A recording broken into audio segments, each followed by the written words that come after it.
to calling functions, really the heart of most applications. You've already seen how to write a constructor and a destructor for classes, and they are actually functions. So the rules are the same for functions as you've already seen. You have to declare it before you can use it. And you typically declare it in a header file that can be included in all the different places that might call the function. You just implement them once in an implementation file, typically with the extension .cpp. And you add that .cpp file into your project in Visual Studio so that everything will be compiled and linked together into the executable. A function that's part of a class, like constructors and destructors, are called member functions. In C++, you can also write functions that are not part of any class. People sometimes call them global functions, but a better name for them is free functions. And there's very little difference between them, both in the rules when you write them and declare them, and even when you call them. When you call a member function, you use the dot syntax, and when you call a free function, you don't. That's about it. Function takes parameters, optionally. Some functions don't take any, and it can take them by value or by reference. When parameters are taken by value, the compiler actually makes a copy of whatever you're passing down to give to the function to work with, and any changes the function makes are strictly local and are thrown away when the function ends. When you pass by reference, the compiler gives the function access to the actual information, the actual address that you chose to pass, and any changes that you make in the function are reflected back in the calling code. And I'll have a demo to show you that. You can also return either nothing at all. We don't have a subroutine in C++, we just have a function that doesn't return anything, or a value or a reference. And when you return by value, copies are made. Copies in C++ can potentially be expensive. This is why we sometimes like to take parameters by reference or to return them by reference. However, when you return by reference, you have to make sure that you don't create what's known as a dangling reference. And again, that's something that I'll demonstrate. I'll start with a demo of some free functions. Here I have a console application, just like all these other console applications, and I've taken the logic for determining whether something was prime or not and moved it off into a little helper function called isPrime. You can probably guess that it's declared in utility.h because here's utility.h, but just to show you how Visual Studio can help you out, I can right-click on this function and go to the declaration or the definition of the function. If I choose Go to Declaration, you can see here in utility.h the declaration of the function. It just says there's this function called isPrime. It takes an integer and it returns a Boolean. It doesn't tell you the actual code for it. That would be the implementation. I can now right-click either back in original functions or here and choose Go to Definition instead of Go to Declaration. And that opens utility.cpp where the actual implementation of the function. The code for it, it's the for loop from the for demo, and it simply returns prime instead of setting a variable the way the old code did. So this takes an integer, figures out whether it's prime or not, and returns true or false. Now it has a side effect that it prints on the screen. It's not normal behavior for a function, but this is a demo. It's nice for you to see what's going on, so I left it in there. We go back into our main, you can see that we say if isPrime at x, so that's going to pass x by value down to the function, which will return by value true or false back. If I got true back, I'll print out that it's prime. If I got false back, I'll print out that it's not prime. I have a second function called is2morePrime. And as you can probably guess by looking at the printouts, it takes x, adds 2 to it, and sees if that is prime or not. Why would I write a function like that? Well, I have my reasons. First, here's the declaration in utility.h, is2morePrime, takes an integer x, and here's the code for it. It makes x 2 larger than it currently is and then passes that down to isPrime. And I wanted to show you this kind of C++ way of thinking. You don't sort of say bool 2 more is prime is equal to false. 2 more is prime is equal to is prime at x. And heaven help us, if 2 more is prime is true, return true, else return false. You know, is prime returns a bool? We can just return that ourselves. And this sort of chaining up is a really common behavior in little helper functions. So return is prime at x, we'll call is prime, passing in the new larger value of x, and get back true or false, which will then immediately be returned by is 2 more prime. I could have called this whole thing a single line, return is prime at x plus 2, but I have a second thing I want to show with this function, and that's why it's split out twice. So I'm going to run it so you can watch it work. Let's try 7. 7 is prime, but as part of processing 7 plus 2, which is 9, we found the factor 3, and so it prints out 7 plus 2 is not prime. This is all good. It's correct behavior. Now notice that is 2 more prime changed the value of x to x plus 2. But when we came back to the calling code and printed out x, it still had the value of 7. And everybody kind of expected that, and that was because x was being passed by value. I'm going to show you how to pass by reference, just so that you see the difference. I have to change here and say that is 2 more prime takes an integer reference, that's a capital 7 if you're not in the habit of typing them, and that utility.cpp, I have to change in the implementation that it takes an integer reference. What this means is that the code in is 2 more prime will actually be working with the same memory slot for x that this guy is, not because they have the same name, but because it's a reference. And so that when it changes it, it will be changing this x. And you'll see that if I run it.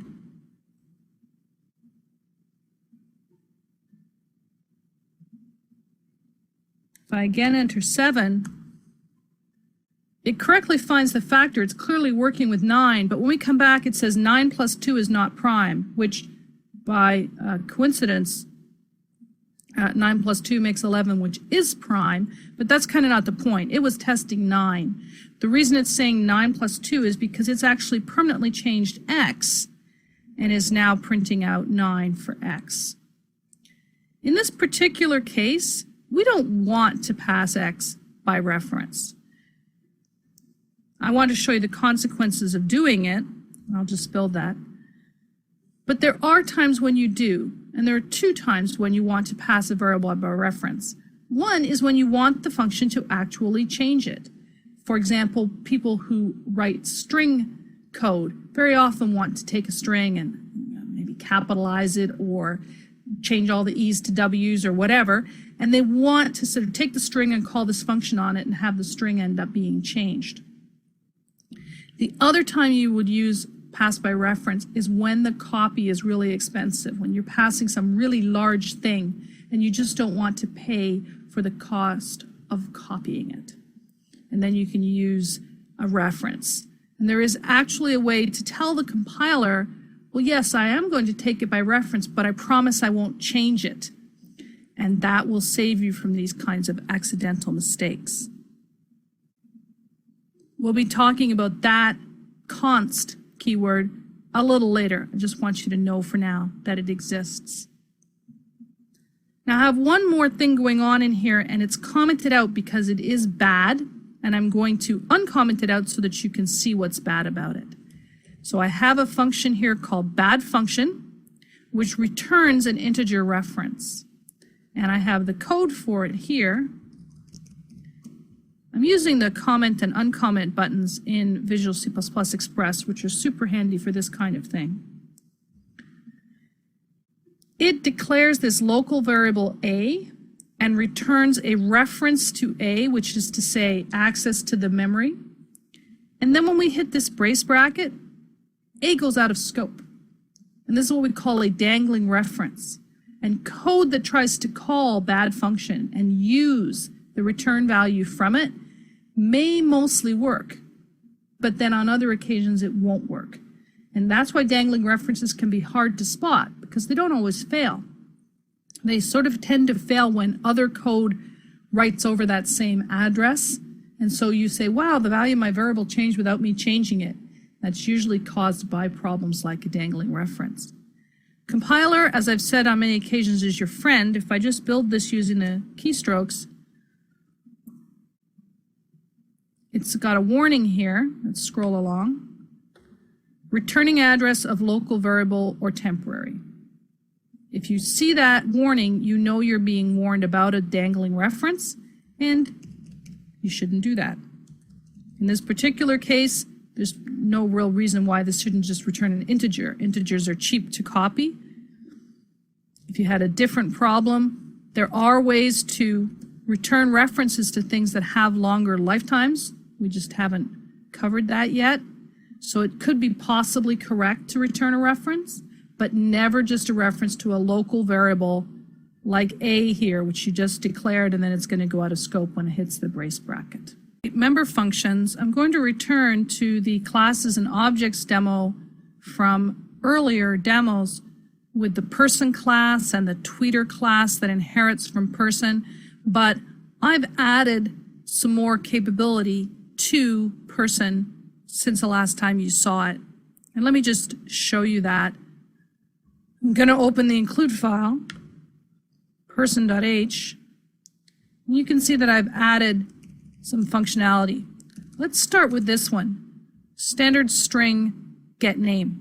You can see that just like with the constructors, it's added in here in the public section. And if I right click, go to definition, you can see the code for get name. It returns the first name and then a space and then the last name.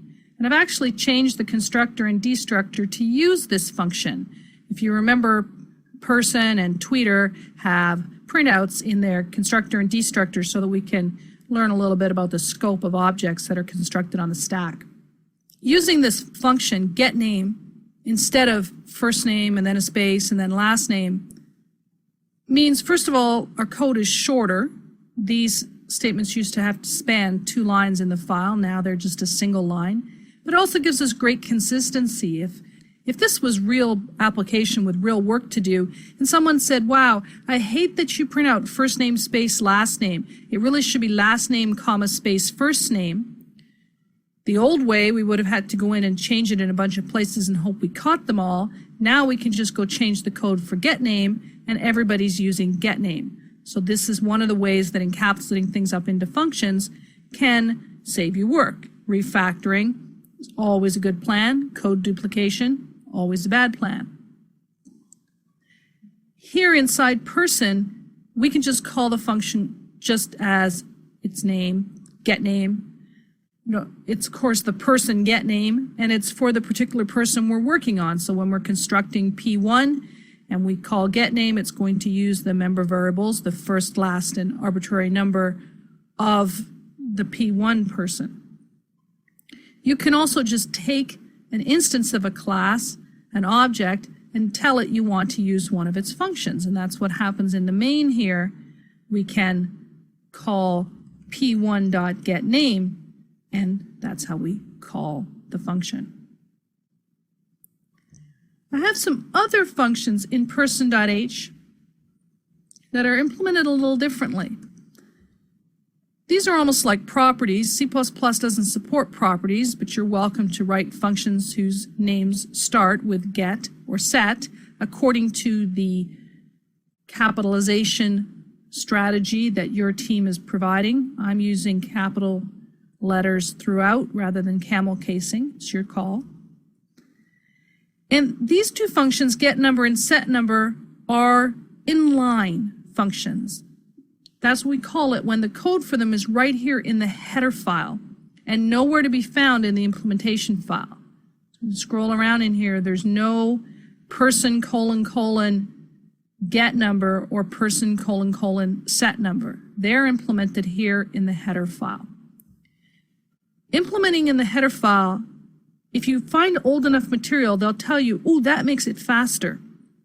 Being an inline function makes it faster, and the compiler decides whether something is an inline function or not, and can inline really short functions even if they're in the CPP file.